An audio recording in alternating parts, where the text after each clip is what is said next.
సీతక్క గౌరవ సభ్యులు సీతక్క మాట్లాడ వారు ఎన్నికల 2013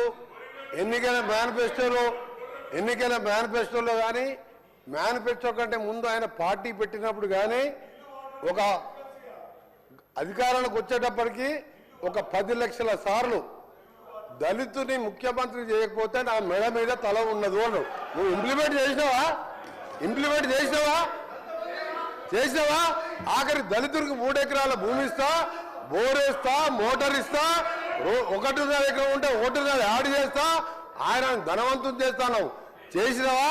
చేయలే. మూడవది, ఒక దళితుడు ప్రతిపక్ష నాయకుడు ఉంటే సంతలో పశువుల్లాగా ఎమ్మెల్యేలు కొనుక్కొని ప్రతిపక్ష హోదా లేకుండా చేసి దళిత వ్యతిరేకంగా చూపించుకున్నావు.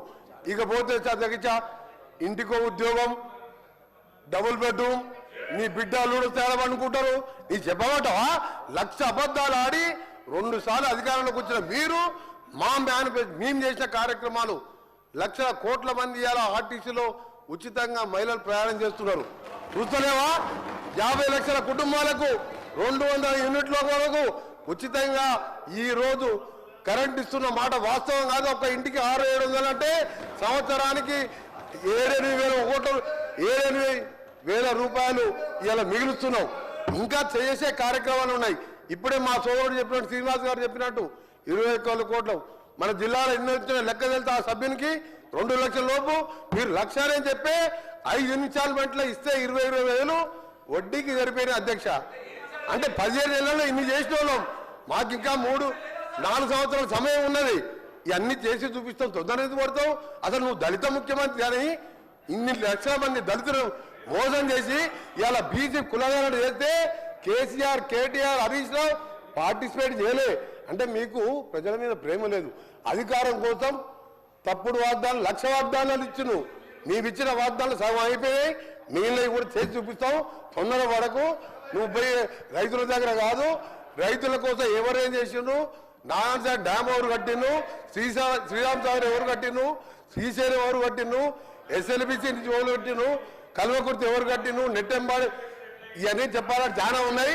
గవర్నర్ ప్రసంగం మాట్లాడితే మంచిదని గౌరవ సభ్యునికి సలహా ఇస్తున్నా. మీరు చెప్పాలంటే చాలా ఉన్నాయి. మీ రెడ్డి గారు అధ్యక్ష తలసాని శ్రీనివాస్ అధ్యక్ష, మీ ద్వారా లెజిస్లేటివ్ అఫైర్స్ మినిస్టర్ గారు, డిప్యూటీ సీఎం గారిని రిక్వెస్ట్ చేస్తున్నా అధ్యక్ష. అంటే సభ సాంప్రదాయాల ప్రకారం నడవాలా? ఇప్పుడు మీ సభ్యులు మాట్లాడారు, మీ సభ్యులు ఇప్పుడు మీ 2 సభ్యులు మాట్లాడారు అధ్యక్ష. గవర్నర్ గారి అడ్రస్ మీద ఈరోజు సెషన్ అంతా నడవాలి అని మీరు అవకాశం ఇచ్చారు అధ్యక్ష.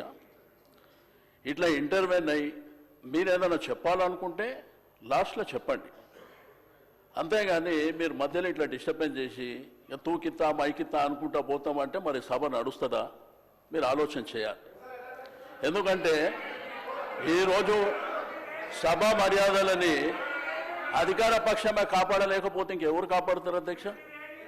దయచేసి మీరు కూడా మా రిస్కులోకి రావాల్సినటువంటి అవసరం ఉంది అధ్యక్ష. వాళ్ళు చేతులు ఎవరు లేపంగానే వాళ్ళకి అవకాశాలు ఇస్తే ఏం జరిగింది 10 ఏళ్లల్లో, ఇప్పుడు ఏం జరుగుతుంది? ఓకే, మాట్లాడతారు. జగదీష్ రెడ్డి గారు మాట్లాడుతున్నారు. వారికి అవకాశం వారు కంప్లీట్ అయిన తర్వాత మీరు మాట్లాడుకోండి. అంతేగాని మధ్యలో డిస్టర్బెన్స్ చేసుకుంటా మీరు రాసుకొని వారు ఏమి మాట్లాడారో దాంట్లో మీరు రిప్లైలు ఇవ్వండి. అట్లా కాకుండా ప్రతిసారి మధ్యలో అంటే సభ నడవదు అధ్యక్ష. ఎందుకంటే మళ్ళీ వాళ్ళు మాట్లాడతారు, మళ్ళీ మేము మాట్లాడతామంటాము, మళ్ళీ మిగిలిన సభ్యులు మాట్లాడతామంటే అనవసరంగా సభ నడవదు అధ్యక్ష. దయచేసి సభ మర్యాదల ప్రకారం నడవాలనుకున్నప్పుడు మీరు తప్పకుండా మీరిద్దరు మాట్లాడినరు. మేమేమన్నా అన్నామా, మేమేమన్నా అవకాశం అడిగినామా? వాళ్ళు చెప్పిండ్రు. ఎందుకంటే ప్రభుత్వం సైడ్ నుంచి వాళ్ళు చెప్పిండ్రు. మా సైడ్ నుంచి కూడా గతంలో మేమేం చేసినాము, ఇప్పుడు మీరేం చేస్తున్నారు, భవిష్యత్తులో ఏం చేయాలనేటువంటిది మేము అడుగుతున్నాం, చెప్పాలి.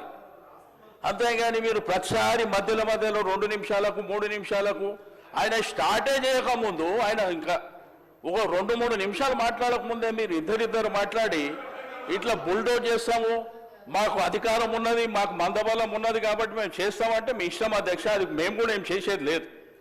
ఎందుకంటే మీరు ఇదే విధంగా జరిగితే మమ్మల్ని రమ్మంటారా రావద్దంటారా మీరే చెప్పాలి. ఎందుకంటే ఇట్లా చేసుకుంటా పోతే కరెక్ట్ కాదు అధ్యక్ష. కాబట్టి దయచేసి నేను గౌరవ శాసనసభ వ్యవహారాల మంత్రి గారికి, డిప్యూటీ సీఎం గారికి రిక్వెస్ట్ చేస్తున్నా, మీరు దయచేసి మీరు మీ సభ్యులని తప్పకుండా మాట్లాడేటువంటి అవకాశం అందరికీ ఉంటుంది.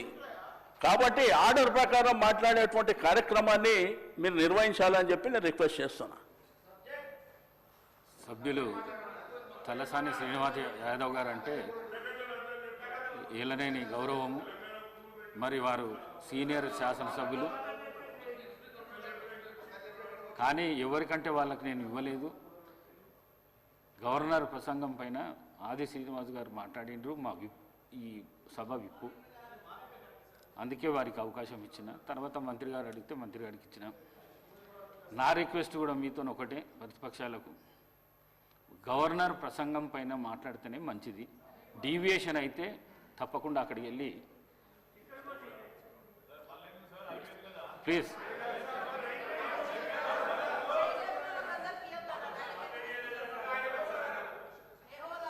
ఇప్పుడు మీరే చెప్పారు అధ్యక్ష, గవర్నర్ గారి అడ్రస్ మీదనే మాట్లాడాలని మీరు చెప్పారు. ఇద్దరు సభ్యులు అవే మాట్లాడిరా అధ్యక్ష? అవే మాట్లాడిరా? ఇప్పుడు మంత్రి గారు మాట్లాడారు, అవే మాట్లాడిరా? నేను అడిగేది ఏంటంటే, నేను ఏ సభ్యులకు అవకాశం ఇవ్వద్దని నేను అంటలేను అధ్యక్ష. మాకు అవకాశం వచ్చినప్పుడు మేము చెప్పిన తర్వాత మీకు అవకాశం ఉన్నది, మీరు తర్వాత మాట్లాడండి అంటున్నా. మధ్యలో వాళ్ళు మాట్లాడి మేము మాట్లాడి అనవసరంగా సభాసాయం వృధా అవుతుంది అధ్యక్ష. అది పద్ధతి కూడా కాదు. కాబట్టి దయచేసి నా రిక్వెస్ట్ అలా సభ్యుని చెప్పనివ్వండి. చెప్పిన తర్వాత మీకు అవకాశం ఉంది, మీకు అనేక సందర్భాలలో చెప్పుకునేటువంటి అవకాశం ఉంటుంది కాబట్టి మీరు చెప్పుకోండి అని చెప్తున్నా అధ్యక్ష. Thank you. అధికార పక్షం మాట్లాడకుండా ఉండాలంటే మీరు డీవియేషన్ కాకుండా గవర్నర్ ప్రసంగం పైనే మాట్లాడారు.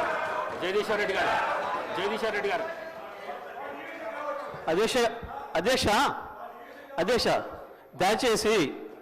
దయచేసి మీ కామెంట్స్ పైన కూడా నేను స్పందించదలుచుకున్నాను అధ్యక్ష.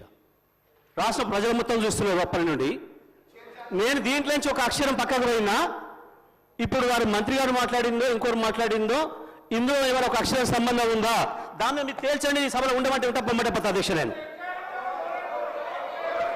రాష్ట్ర ప్రజలు అందరూ చూస్తున్నారు అధ్యక్ష.